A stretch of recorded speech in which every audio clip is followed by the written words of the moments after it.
Hey, so I just kind of realized like I have been slacking at this kind of content forever, actually. I don't think I've ever been good at it. I think I've always slacked at it, but I guess I want to introduce people to me. I'm Sarah Odell. I am the creator behind Wyrd Creations.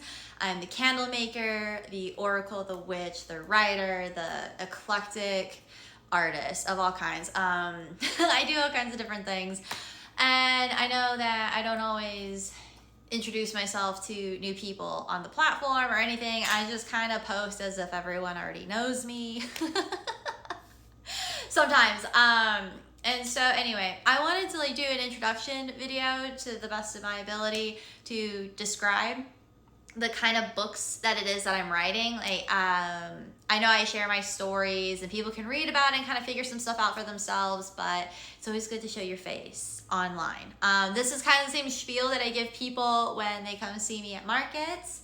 And that's why I like the markets better, just because of how verbose I am. I get to give a whole spiel, where social media, I really hate the, robotic, fast-paced, commercial. I really don't like doing that. I like having a conversation with people. So I don't know. I don't know how well this is gonna go. So anyway, I'm Sarah, and and I'm an author. I'm a poet, so I write a lot of poetry. I love and write dark romanticism, deep psychology, Jungian shadow work aspects, a lot of dreams, psychedelic input, philosophy, and things of those nature. So when it comes to my short stories and these children's books or fables, fairy tales, these whimsical stories that I write, I want it to be clear, because they do have a children's book essence to them, and some of them were specifically written for children. It's with a soul lesson and wisdom that I want them to carry with them as they grow up. But the vocabulary, the word choice, the flow, it's not necessarily children's book format. But it's child friendly. It's all ages, but there is some mature themes in some of them. It kind of depends on which one it is. Every story is so different. So that's why I say it's all ages.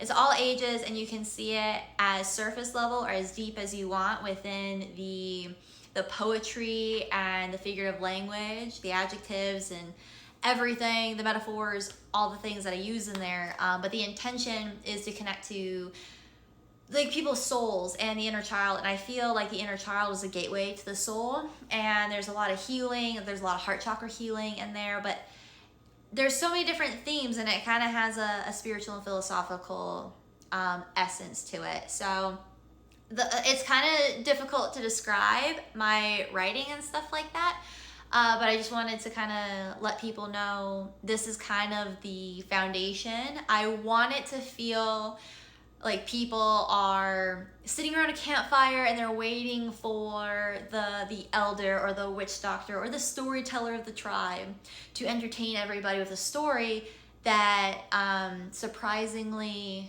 subliminally, subconsciously invokes a state of healing, questioning, or just a deep thought. I want people to open themselves up to the world around them. I want to share new perspectives. I want to make people think in a positive direction, even if it seems negative. I feel like through the darkness, it comes out the light, and so I'm not afraid to go through the darker themes of society.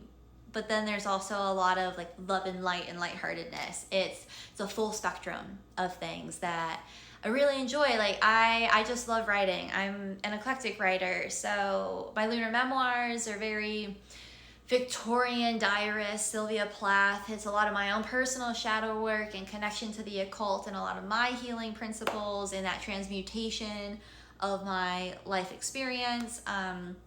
It's the highest of highs and the lowest of lows.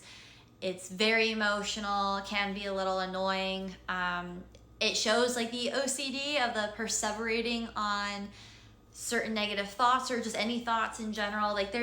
There's a lot that is shown in my memoirs and my daily experience and my reflection of what it means to be Sarah, what it means to be human, what it means to be living in this timeline or time frame, or any of these magical principles, what happens when you apply them, and just the whole process of it. And then my poetry is a mixture of things. It's love, it's hate, it's everything in between.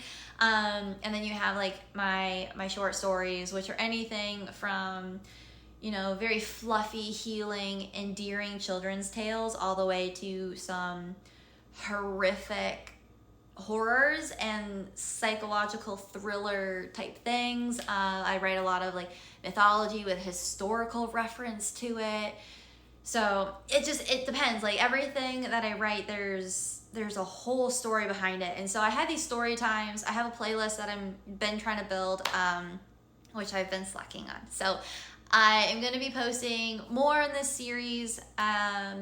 Hopefully, we'll see how far I get with it. But I want to keep up with every story that I write and kind of have like a quick little clip of me expressing and explaining the story behind it, and kind of set the tone for the audience that it's meant for, or I guess let people know what they're getting into. But every story that I write, I feel like has some significant value.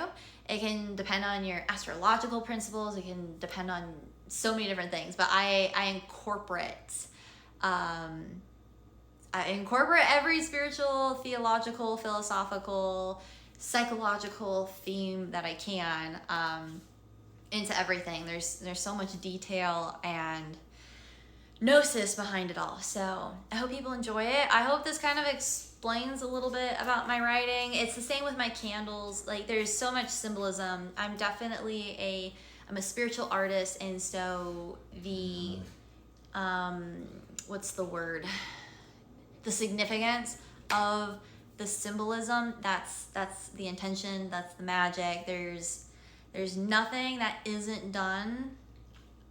Nothing is unintentional, nothing's coincidence, and it's to take you through a journey, which is what I think the whole point of storytelling is. But it's definitely in like a lot of things are more in a prose kind of format, and so it's poetic and prose and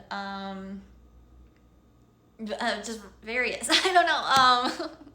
Sometimes it feels really hard to describe myself. It's just something you have to experience. And because every story I've written is about somebody, so there is a lot of main character syndrome in it, because I make people their main character, and when I write about me, I am the main character. It's my perspective, it's my point of view, it's my experience. And when I write for other people, I'm really trying to tap into them through like deep empathy, and I guess like pull out, like it's I don't know, soul scrubbing, I guess. It's healing. It's like it's that deep energy work through a piece of art that is deeply meaningful.